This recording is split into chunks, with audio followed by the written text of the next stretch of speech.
Di sebuah desa kecil yang jauh dari hiruk-pikuk kota, hiduplah seorang pemuda bernama Ardi, berusia 26 tahun. Sehari-hari ia bekerja serabutan, mulai dari menjadi kuli bangunan, membantu di sawah tetangga, hingga mengangkut barang-barang di pasar. Semua pekerjaan ia terima, asalkan bisa menghasilkan uang untuk sekadar membeli beras dan obat bagi ibunya yang sudah tua dan sering sakit-sakitan. Hidup Ardi bisa dibilang sangat sederhana. Rumahnya kecil, berdinding papan, dan atapnya sudah banyak yang bocor. Namun meski miskin, Ardi dikenal baik hati dan ramah kepada siapa saja. Ia jarang mengeluh, bahkan ketika tubuhnya letih bekerja seharian. Senyum masih tetap ia tunjukkan kepada ibunya. Namun di balik senyum itu, Ardi menyimpan banyak luka. Ia sering diremehkan oleh warga desa karena miskin. Banyak gadis desa yang menolak saat ia mencoba mendekat. Bukan karena Ardi tidak baik, tetapi karena ia tidak punya harta dan pekerjaan tetap.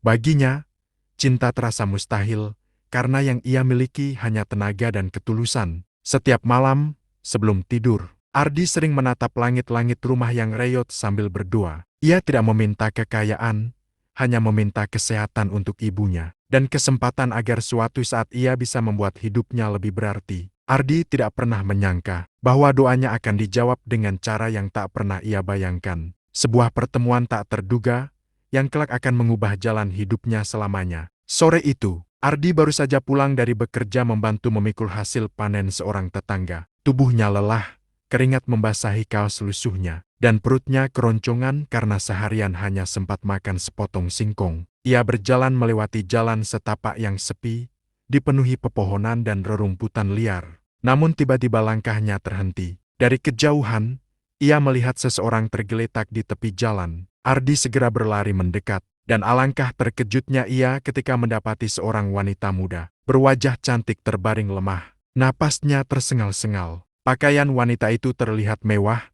jelas bukan orang desa biasa. Ardi panik. Ia berusaha membangunkan wanita itu. "Bu, Mbak, bangun, Mbak," ucap Ardi dengan cemas. Dengan susah payah, wanita itu membuka matanya. Wajahnya pucat, bibirnya kering. Tangannya yang bergetar perlahan memegang perutnya yang ternyata sudah mulai membesar. Saat itu juga Ardi sadar, wanita ini sedang hamil. Ardi semakin bingung. "Ya Allah, ini bagaimana? Apa yang harus aku lakukan?" gumamnya. Tanpa berpikir panjang, ia menggendong wanita itu dengan sekuat tenaga. Meski tubuhnya lemah karena seharian bekerja, Ardi berlari menuju rumah kecilnya yang sederhana. Sesampainya di sana, ia segera meminta ibunya untuk menyiapkan air minum hangat dan kain basah untuk menolong wanita tersebut. Beberapa lama kemudian, wanita itu mulai sadar sepenuhnya. Dengan mata berkaca-kaca, ia memandang Ardi dan ibunya. "Terima kasih, kalau bukan karena kalian, mungkin aku sudah," ucapnya lirih.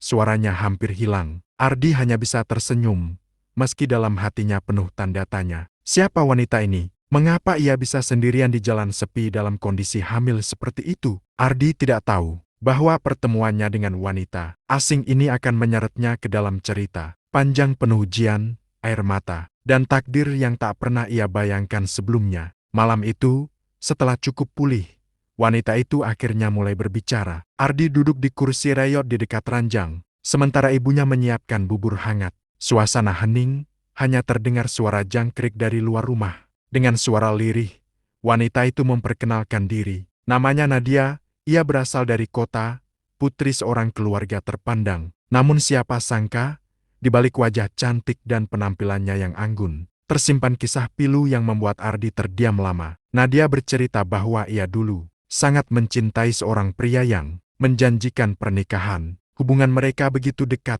sampai akhirnya Nadia hamil. Saat kabar kehamilan itu ia sampaikan, bukannya bahagia, sang kekasih justru pergi meninggalkannya. Dia bilang, "Aku hanya beban," katanya. Dia tidak siap menjadi ayah, ucap Nadia dengan air mata mengalir deras di pipinya. Ardi hanya bisa terdiam, hatinya ikut sesak mendengarnya. Nadia melanjutkan ceritanya. Ia mencoba bertahan di rumah keluarganya, berharap mereka akan menerima keadaan itu. Namun ternyata lebih pahit dari yang ia bayangkan. Keluarganya merasa aib besar, menuduhnya mempermalukan nama baik keluarga. Hingga akhirnya, Nadia diusir dari rumah, sendirian, tanpa ada satupun yang peduli. "Bayangkan, Mas," suara Nadia bergetar, tangannya memegang perutnya dengan lembut. Di saat aku paling butuh dukungan, justru semua orang meninggalkanku. Kekasihku pergi. Keluargaku menutup pintu. Aku tidak tahu harus kemana. Sampai akhirnya, kakiku membawaku tersesat ke desa ini, dan aku jatuh pingsan di jalan. Ardi dan ibunya saling berpandangan. Hati mereka hancur mendengar kisah itu. Meski hidup miskin, mereka masih punya rasa iba yang besar. Ardi menunduk, menggenggam kedua tangannya erat. Ia tahu, mulai malam itu, hidupnya tidak akan pernah sama lagi. Kehadiran Nadia adalah ujian sekaligus takdir, yang perlahan-lahan akan menyeretnya pada sebuah keputusan besar dalam hidupnya. Beberapa hari setelah tinggal di rumah Ardi, keadaan Nadia mulai membaik. Ia sudah bisa berjalan meski tubuhnya masih lemah. Ardi dan ibunya merawatnya dengan penuh keikhlasan, tanpa pernah bertanya lebih jauh. Namun, yang namanya desa kecil, kabar tak pernah bisa disembunyikan lama. Awalnya, beberapa tetangga melihat Ardi sering keluar masuk, membawa kebutuhan tambahan bubur, obat, dan kain bersih. Rasa ingin tahu membuat mereka datang berkunjung. Saat melihat ada seorang wanita asing tinggal di rumah Ardi, gosip pun segera menyebar. Siapa itu perempuan di rumah Ardi? Cantik, tapi kenapa perutnya besar begitu? Bisik seorang ibu di warung. Ah, jelas dia sedang hamil. Masalahnya, itu anak siapa? Sahut yang lain, penuh curiga. Tak butuh waktu lama, seluruh desa sudah membicarakan hal itu. Nama Ardi mulai terserat. Ada yang menuduh, ada yang mencibir, bahkan ada yang menyindir langsung. Wah, pemuda miskin kok bisa bawa pulang perempuan hamil? Apa jangan-jangan dia yang bikin? Ucap seorang bapak dengan nada sinis. Ardi hanya bisa menunduk ketika mendengar gunjingan itu. Ia tahu, orang-orang desa tidak akan percaya dengan kebenaran bahwa Nadia hanyalah orang yang ia tolong. Sementara itu, Nadia semakin tertekan. Ia merasa keberadaannya hanya membawa masalah untuk Ardi dan ibunya. Malam-malam ia menangis diam-diam, merasa bersalah karena menimbulkan aib bagi keluarga kecil yang telah menolongnya. Bu, aku ini hanya merepotkan. Lebih baik aku pergi dari sini. Sebelum semua orang semakin membenci Ardi, ucap Nadia lirih kepada ibu Ardi. Namun sang ibu menggenggam tangan Nadia dengan lembut. Anak, jangan bicara begitu. Kami memang miskin, tapi kami tahu apa artinya menolong orang yang sedang susah. Biarlah orang berkata apa. Yang penting, kamu dan bayimu selamat. Kata-kata itu membuat Nadia tak mampu menahan tangis. Untuk pertama kalinya setelah semua orang menolaknya, ia merasakan ada kasih sayang tulus yang tidak menuntut apa-apa. Tapi gosip di desa semakin memanas. Dari sekadar cibiran, mulai ada warga yang mendesak kepala desa untuk turun tangan. Mereka tidak ingin ada aib yang merusak nama baik kampung. Ardi pun akhirnya dipanggil ke balai desa, diminta menjelaskan siapa Nadia sebenarnya. Saat itu, seluruh tatapan warga mengarah kepadanya. Sebuah momen yang akan menjadi titik balik kehidupannya. Hari itu, balai desa penuh dengan warga. Mereka berkerumun, berbisik-bisik, dan menatap sinis ke arah Ardi yang datang dengan wajah tertunduk. Di sampingnya, ibunya berjalan pelan, sementara Nadia hanya bisa menangis di rumah. Tidak sanggup menghadapi semua tatapan penuh tuduhan itu, kepala desa membuka pembicaraan dengan nada tegas. Ardi, kami dengar sekarang ada seorang perempuan hamil tinggal di rumahmu. Warga resah, mereka ingin tahu kebenarannya. Siapa dia, dan apa hubunganmu dengannya? Ardi mengangkat wajahnya.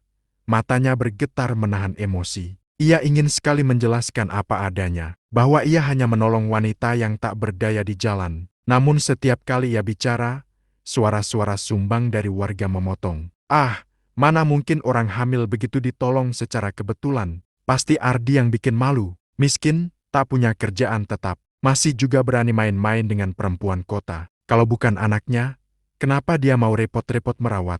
Kata-kata itu menusuk hati Ardi, dadanya sesak. Tapi ia tetap mencoba menahan diri. Pak, Bu, semua warga, saya bersumpah, saya tidak pernah melakukan hal yang kalian tuduhkan. Saya hanya menemukannya pingsan di jalan. Dia butuh pertolongan, dan saya tidak tega membiarkannya begitu saja, ucap Ardi dengan suara bergetar. Namun, tidak semua orang mau percaya. Warga desa lebih suka mempercayai gosip daripada kebenaran. Mereka menuding Ardi telah menodai nama baik kampung. Ardi benar-benar diuji. Pilihannya hanya dua, membiarkan Nadia pergi dan hidupnya kembali tenang, atau tetap melindungi wanita itu meski reputasinya hancur di mata semua orang. Di malam yang sama, Ardi duduk sendirian di beranda rumahnya. Bulan pucat menggantung di langit, sementara suara jangkrik terdengar lirih.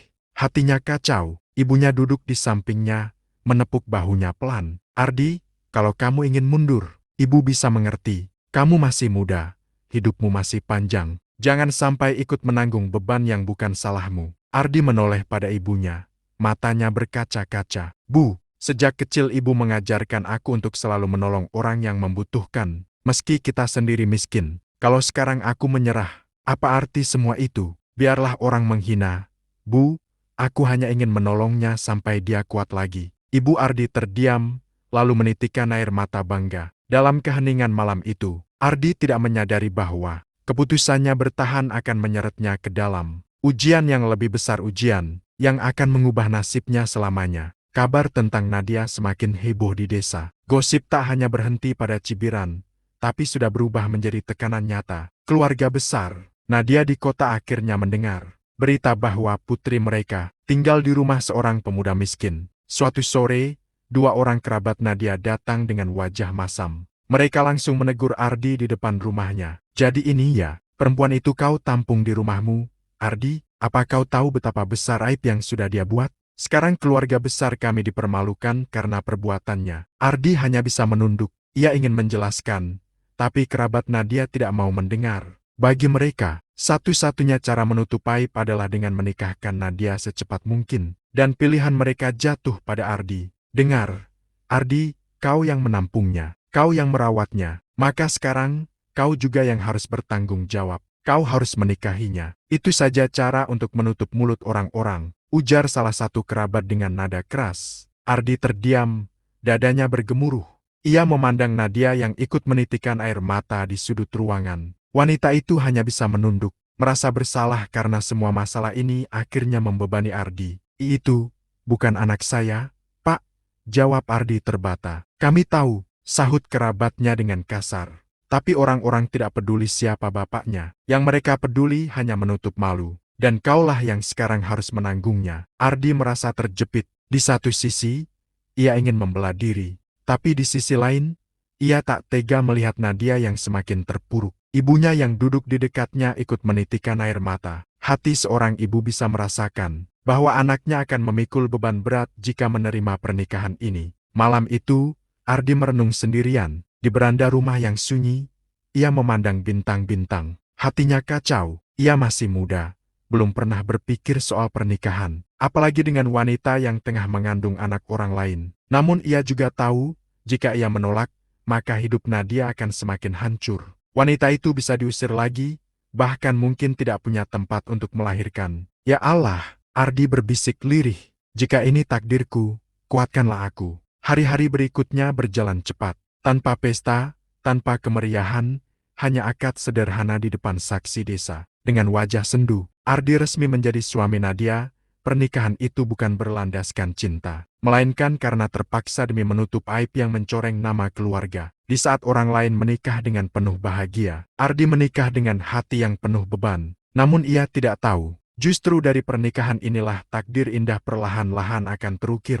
Hari itu, langit mendung. Seakan ikut merasakan kesedihan yang menyelimuti rumah kecil. Ardi, tidak ada tenda, tidak ada musik, tidak ada senyum bahagia seperti layaknya pesta pernikahan. Hanya ada beberapa tetangga, saksi dari balai desa, serta seorang penghulu yang datang untuk mengesahkan pernikahan. Ardi duduk dengan wajah tegang, tangannya bergetar saat menggenggam pena untuk menandatangani akad. Di seberangnya, Nadia duduk dengan wajah tertunduk. Matanya sembab karena terlalu banyak menangis malam sebelumnya. Saudara Ardi bin Rahman, apakah saudara bersedia menikahi saudari Nadia binti Hashim dengan mas kawin seperangkat alat salah dibayar tunai? Tanya penghulu dengan suara lantang. Hening, semua mata tertuju pada Ardi, hatinya seakan ditikam ribuan duri. Namun akhirnya, dengan suara yang bergetar, ia menjawab, saya terima nikahnya. Dengan mas kawin tersebut dibayar tunai. Sekejap, suasana menjadi hening.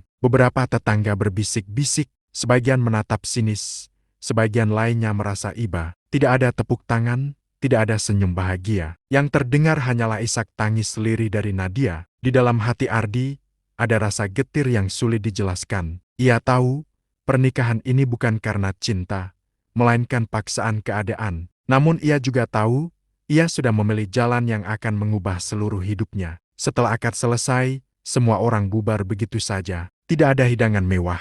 Hanya segelas teh manis dan beberapa potong kue sederhana yang dibuat ibunya. Ardi duduk sendirian di beranda, menatap kosong ke arah langit mendung. Sementara itu, di kamar kecil rumahnya, Nadia menangis terseduh-seduh. Ia merasa bersalah. Merasa telah menyeret seorang lelaki baik hati ke dalam penderitaannya. Ya Allah, apa aku pantas mendapatkan semua ini? Lelaki sebaik Ardi harus menanggung aibku, bisiknya sambil memeluk perutnya yang semakin membesar. Malam pertama mereka bukan diisi dengan kebahagiaan, melainkan dengan keheningan. Ardi duduk di sudut kamar, sementara Nadia terbaring membelakangi. Bahunya berguncang karena tangis. Pernikahan itu menjadi saksi bahwa tak semua ikatan dimulai dengan cinta. Kadang, pernikahan dimulai dengan air mata, dan hanya waktu yang bisa menjawab apakah akhirnya akan menjadi luka, atau justru menjadi kebahagiaan. Hari-hari setelah pernikahan itu berjalan dengan penuh canggung. Ardi dan Nadia hidup di bawah satu atap,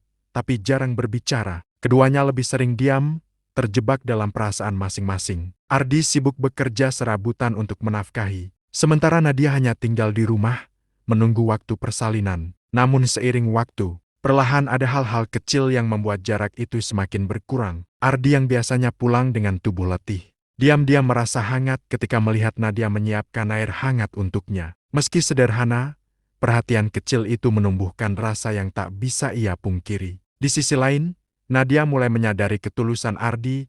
Pemuda itu tidak pernah marah, tidak pernah menyalahkannya atas keadaan ini. Meski sering dihina warga, Ardi tetap pulang membawa senyum, seakan ingin menunjukkan bahwa semua akan baik-baik saja. Suatu malam, ketika hujan deras mengguyur desa, Nadia terbangun karena rumah bocor. Atap reyot tak mampu menahan derasnya hujan, membuat air menetes ke dalam kamar. Ardi dengan sigap mengambil ember, menampung tetesan, lalu menutup bagian atap dengan terpal seadanya, meski tubuhnya kedinginan. Melihat itu, Nadia menangis dalam diam. Bagaimana bisa lelaki ini, yang bukan ayah dari anakku, begitu tulus melindungi aku, pikirnya. Hari demi hari, hubungan mereka berubah. Dari tatapan canggung, menjadi senyum tipis. Dari diam, menjadi obrolan ringan. Dan dari keterpaksaan, perlahan tumbuh rasa saling peduli. Suatu sore, Nadia duduk di beranda sambil mengelus perutnya yang semakin besar. Ardi pulang membawa sekantong kecil buah jambu. Untukmu, semoga bayinya sehat,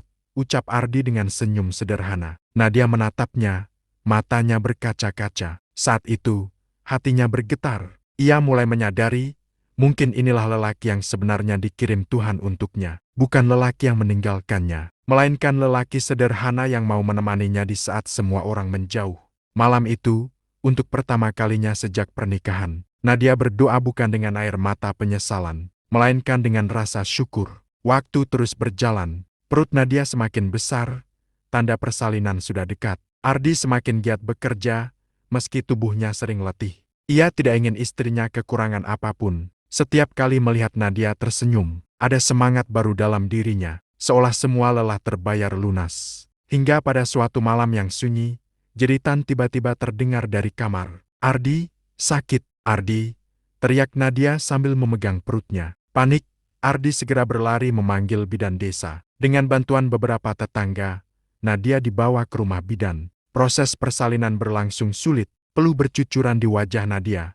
Suaranya paruh menahan sakit. Ardi berdiri di luar kamar, menggenggam tangannya sendiri erat-erat. Jantungnya berdetak kencang. Hingga akhirnya, terdengar tangisan bayi memecah malam. Tangisan yang membuat dada Ardi sesak bercampur bahagia. Ia meneteskan air mata untuk pertama kalinya sejak lama. Bidan keluar sambil tersenyum. Alhamdulillah, bayinya sehat, perempuan, ibunya juga selamat. Ardi berlari masuk. Di sana, ia melihat Nadia terbaring lemah dengan senyum tipis, sambil menggendong bayi mungil di pelukannya. Matanya berkaca-kaca saat menatap Ardi. Ardi, ini bukan anakmu, tapi kau yang pertama kali menyambutnya. Aku tidak tahu harus berkata apa. Terima kasih. Sudah menjadi lelaki yang lebih mulia daripada ayah kandungnya. Ardi mendekat, duduk di samping ranjang, dan menyentuh kepala bayi itu dengan tangan bergetar. Jangan bilang begitu, Nat. Mulai sekarang, bayi ini adalah titipan Tuhan untuk kita. Aku akan menjaganya, seperti darah dagingku sendiri. Nadia tak mampu menahan air matanya. Hatinya yang dulu hancur karena dikhianati, kini perlahan disembuhkan oleh ketulusan seorang pemuda sederhana. Beberapa bulan kemudian, pandangan warga desa mulai berubah. Mereka yang dulu mencibir, kini justru kagum melihat kesabaran Ardi merawat istri dan bayinya. Dari cibiran menjadi hormat, dari hinaan menjadi pujian. Dan di suatu senja, ketika Ardi duduk di beranda rumah dengan Nadia dan bayi kecil mereka, ia menyadari sesuatu. Pernikahan yang dulu dimulai dengan keterpaksaan dan air mata, kini telah berubah menjadi kisah cinta yang penuh makna. Takdir memang misterius. Terkadang, dari jalan yang pahit, Tuhan justru menghadiahkan kebahagiaan yang tak pernah kita bayangkan.